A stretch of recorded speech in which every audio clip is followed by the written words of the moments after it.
Hi, it's Dre, your life coach and mentor of change. I just want to thank you for your time. It's always good when we can get together. We're going to continue in our theme for the month of August, which is creating a winner's mindset. Today, we're going to talk about problem solving. It's really important when you think about the skill set that is necessary to create the outcomes that you want. If you are trying to create your dream life, if you are trying to become the champion of your life, then you're going to want to make sure that you have the ability to problem solve. In addition, you'll find that this is actually one of those rare traits that people appreciate when they find it because they know it's very rare. Like people like to assign blame, people like to kind of bloviate about nothing for a long time. I mean, I'm sure you've been in a meeting where you felt like nothing got accomplished. We use words like, well, we should do something about that. And you're thinking like, okay, so who's going to do something about that? Because nobody here is named we, right? So it's like, oh, the next meeting comes and it's like, we should really do something about that. And then again, everybody's looking around like, yeah, who is we? And the truth is, right, nobody's we. That's why nothing's getting done. That's just how it works out. It's one of those things that kind of happens like that. So today we're going to make sure you do not find yourself stuck in such a situation within your life, at least as much as you can control, because it's probably still going to happen. I'll just be honest with you. Before I get started, if you are listening today and you maybe are interested in having a 30-minute free coaching call, if you want to accomplish your goals and find your purpose without sacrificing your happiness and well-being, then I invite you to take advantage of that 30-minute coaching call. Just go to forecasthope.com/coaching. Again, that's forecasthope.com/coaching. I have noticed that each time I discuss something that I kind of end up sticking with like the number 5 a lot. I don't know why that is. It's not that 5 is my favorite number. If you're curious, 8 is actually my favorite number. But I feel really good whenever I can come up with like 5 problems and like 5 solutions. That's just kind of the way it's been going. And we're not going to break that streak today. So today we're going to talk about the 5 problem solving strategies that you will find within a winner's mindset. Number 1 is they are able to identify the problem.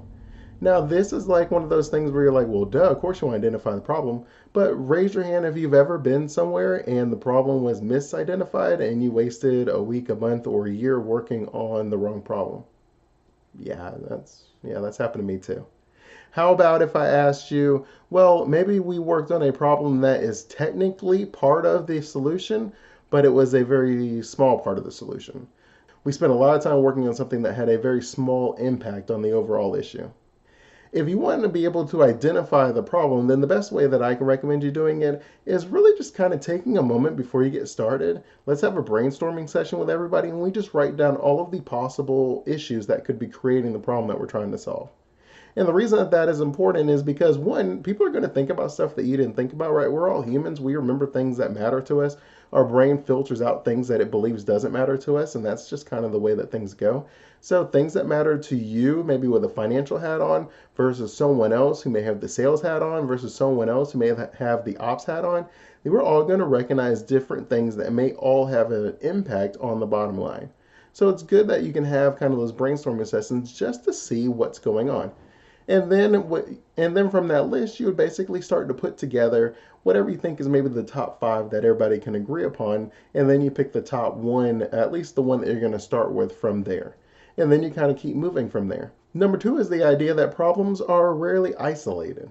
And the reason that that is important, I don't know if you've ever seen like, I don't know, any of the movies.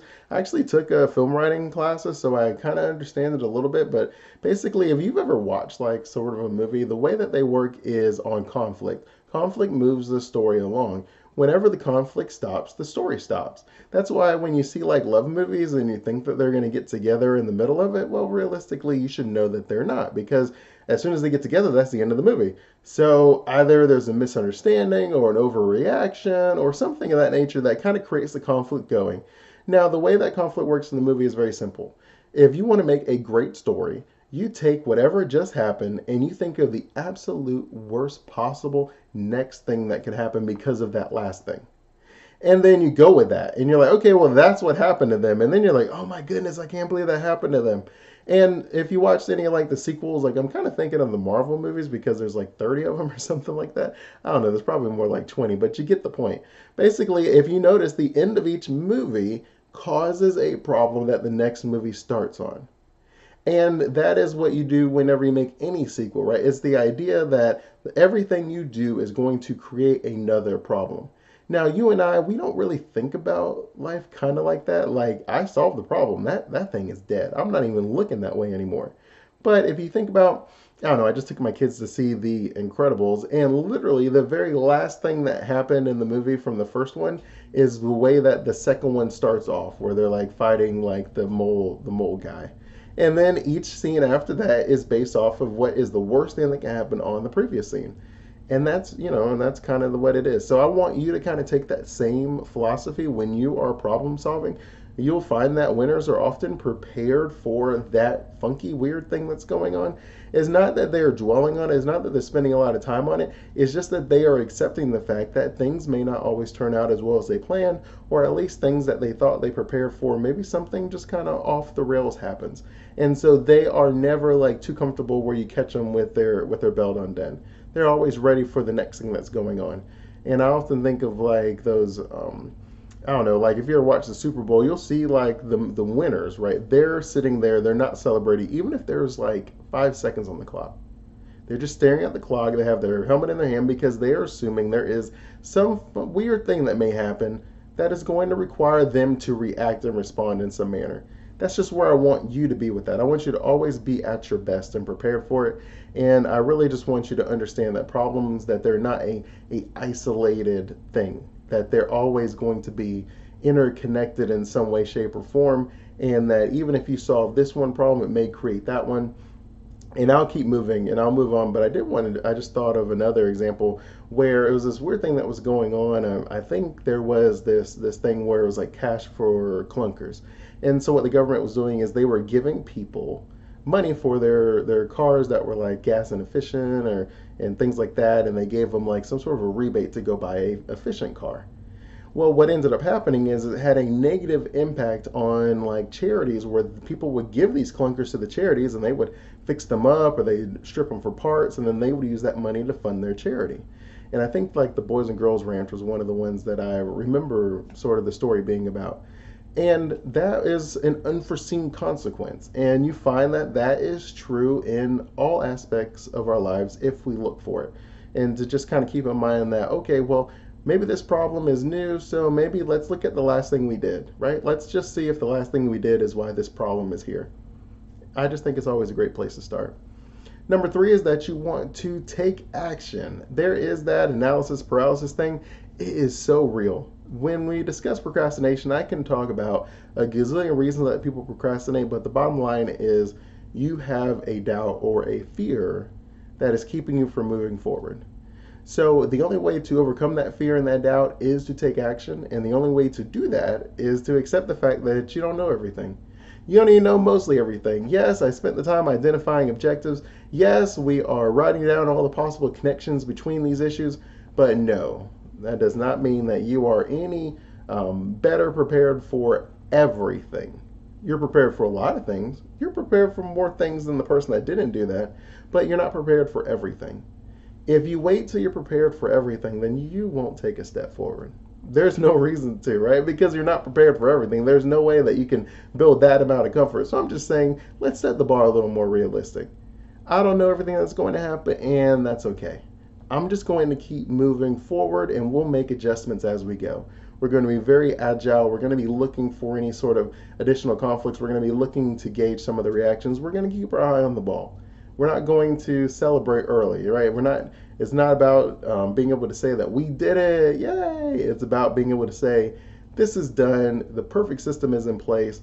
I sound like my Six Sigma teacher, because that's kind of what it is. It's a Six Sigma mindset that you are looking for areas and trying to alleviate them. Like your goal is to create a process that gets you the Six Sigma, which means it happens like rarely ever. I don't know, it's like 1 in a million or something. And that's the level like airports work at, in case you were curious, because airports matter, right? Like I don't want my plane to mess up 1 every 1,000. I'd like it to be a very rare occurrence. And so that's why airplanes and airports operate on that level.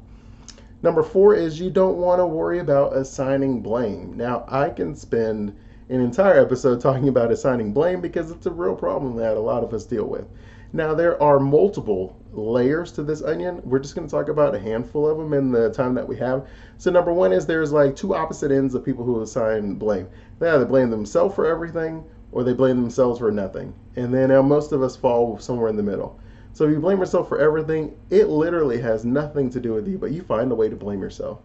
And if you blame yourself for nothing, then it literally has your fingerprints all over it, and you find a way to point the blame at someone else to the point that you're most likely lying. Let's just be honest. Like, I don't think people are that absent-minded, and I can think of one person off the top of my head where I'm like, dude, there's no way. Generally, I've just said that, hey, this person just lies to themselves. They're not lying to me. But at the end of the day, what they're saying is not true. So you'll find that people who play the blame game, they have sort of a confidence issue, or at least they have a warped perception of reality. And then I touched on like four of them. I'm going to move down to my PowerPoint that I have for myself.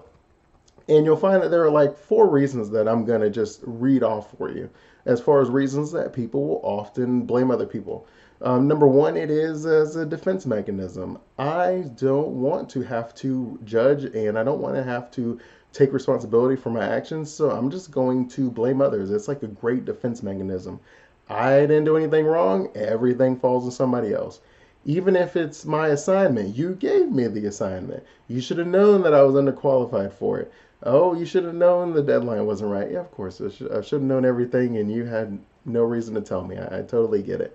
But I'm sure we can all think of someone that's done that. Number two, you'll find that people blame other people as a method of attack, right? There are people that use it for defense, and there are people that use it for attack mode. They eviscerate people by blaming them for everything. They find it to be the way that they justify their existence, and they find it as the way that they justify their existence is by tearing down every other building that they believe is shinier than theirs. And it is unfortunate that that type of a mindset even exists in the world.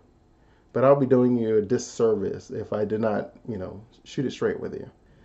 You'll find there are people who blame others just to eviscerate them, and those people do not have a winner's mindset. And of course, I touched on it. In addition to it being easy as a defense mechanism, in addition to it being aggressive as an attack mechanism, it definitely helps you skirt responsibility. There is no reason to self-evaluate if you are able to convince yourself that someone else is to blame for it. But winners do not worry about the blame, right? The ego's at the door. It's all about getting the results, getting the outcome that you want. And you'll find that if you've ever like applied for a job, like sort of down at the bottom it says, has an entrepreneurial mindset. And I'll tell you basically what that means to me, at least, is just the idea that some people go to work every day and they are task oriented. They want to be able to say that they've done these 5 things that they're supposed to do today, and now they get to go home. If you have an entrepreneurial mindset, one, you're a self-starter, but two, you understand that the goal is to get the outcome. If the outcome is to get 100 meetings, it doesn't matter if you did that with a webinar, a seminar, a conference, a live video, postcards, it doesn't matter. Just get your 100 people. But if you are task oriented, you will end the day by saying, I sent out 1,000 emails. Good for me. I'm going to go home. But, how many people did you get the meeting with, right? That is what the goal is. And I'm not trying to beat a dead horse or anything, but I just want to simply say winners understand that it's all about the outcome. They don't care who gets the blame. They don't care who gets the credit. It's about the outcome. They're not task oriented. They're not even praise oriented. They're outcome oriented, results oriented. And you'll find that trait among a winner, and you'll find that mindset trait among winners over and over again. And last, people just lie, right? It's one of those things that everybody lies. Some people, it's really easy to lie. Some people feel really bad about it for a very long period of time until they kind of talk to someone and admit it. But everybody lies. And you'll find that some people that blame others, it's just 100% for them to cover themselves, and they have no problem admitting to themselves that, hey, I messed up. This should have been on me, but I would rather just kind of keep it moving. I don't even want to be around when our boss finds out that this didn't work, so I'll just blame someone else. And number 5 is you want to make sure that you review the problem. You have to take a moment to go back and see if your solutions worked, if there was any unintended outcomes that weren't expected that you now need to adjust for. Now, I don't know if you have to review this every 3 days, every 3 weeks, every 3 months, every 3 years. Whatever makes sense with the problem and the solution and the frequency that for you, that's what I want you to do. But you just got to make sure that you review it. I see time and time again that people solve problems and they want to throw a pep rally and they throw it on the back burner, and then it just kind of grows into something else because there are unintended consequences from each action. And so it's just something that you want to make sure you kind of keep in your forefront. Like I remember when I was teaching this class and one student talked to another teacher about maybe something that they thought could have been done better. And instead of that teacher recommending that the student talk to me, the teacher thought it would be great to just go to the education director. And the education director thought it would be great to change the entire class around based off of the one problem that they had. And as you would imagine, they didn't follow any of the previous methods that we talked about. They just made a very rash and bold and large and drastic change. And it didn't work out very well. From the idea that the other students enjoy the way the class was, they actually felt disconnected from the new way that class was presented. They didn't like the materials. It reminded them of some of their other school classes, so they were disengaging. You also have the other issue where now this material is separate from the way the rest of the stuff is being taught, so there's actually contradictions now were bubbling up between other classes where people are like, well, this book in this class is saying this thing, but you're saying this thing. And if there was ever a review of the process, if anyone ever came back and said, hey, that one change that we made, how did that work out? We would have been able to fix it immediately.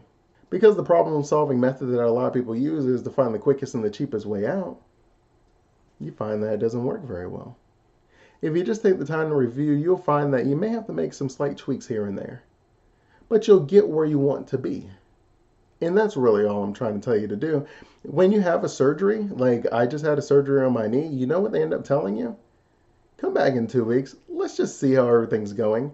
Now, granted, they probably feel very confident that they did everything right, but I've never had a surgery where someone's just like, yeah, I'm 100% sure this is right. I don't need to see you ever again.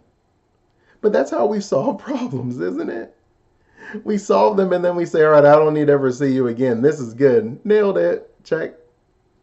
Yeah, it doesn't really work that way. So in our final review, I'm just going to go quickly over the 5 methods one more time to make sure you understand what is the strategies that a problem solver uses within the mindset of a winner. Number 1 is they identify all the problems.